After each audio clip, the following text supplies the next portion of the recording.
नमस्कार, आपण पाहतात ANN न्यूज. पाहूया आजच्या सुपरफास्ट महत्त्वाच्या बातम्या.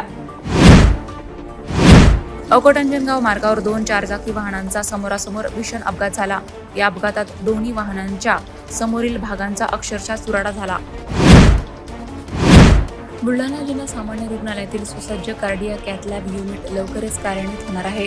अत्याधुनिक यंत्रसामग्री उपलब्ध झाल्यानंतर शासकीय प्रक्रियेनुसार सर्वसामान्य रुग्णांना मोफत किंवा अत्यल्प दरात अँजिओग्राफी आणि अँजिओप्लास्टीची सुविधा मिळणार आहे. दहीहंडा फाटा ते गोपाळखेड मार्गावर खासगी प्रवासी वाहनाचा अपघात झाला. वळणावर चालकाचे नियंत्रण सुटल्याने वाहन रस्त्यालगतच्या शेतात जाऊन पलटी झाले. या घटनेनंतर मार्गावरील सुरक्षा व्यवस्थेचा प्रश्न पुन्हा ऐरणीवर आला आहे.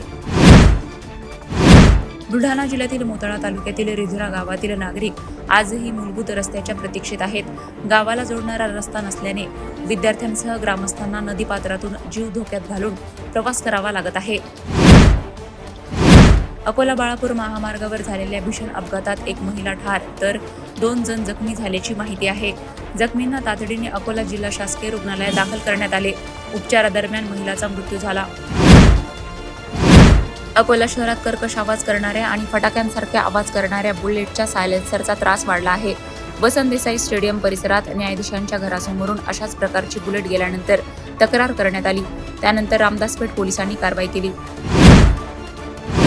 5 दिवसांचा बँकिंग आठवडा लागू करण्याच्या मागणीसाठी अकोल्यात बँक कर्मचाऱ्यांनी आंदोलन केले.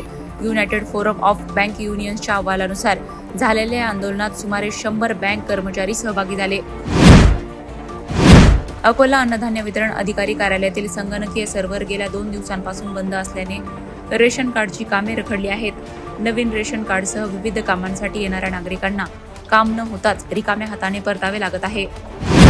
अशाच सुपरफास्ट बातम्यांसाठी पाहत रहा ANN न्यूज. नमस्कार.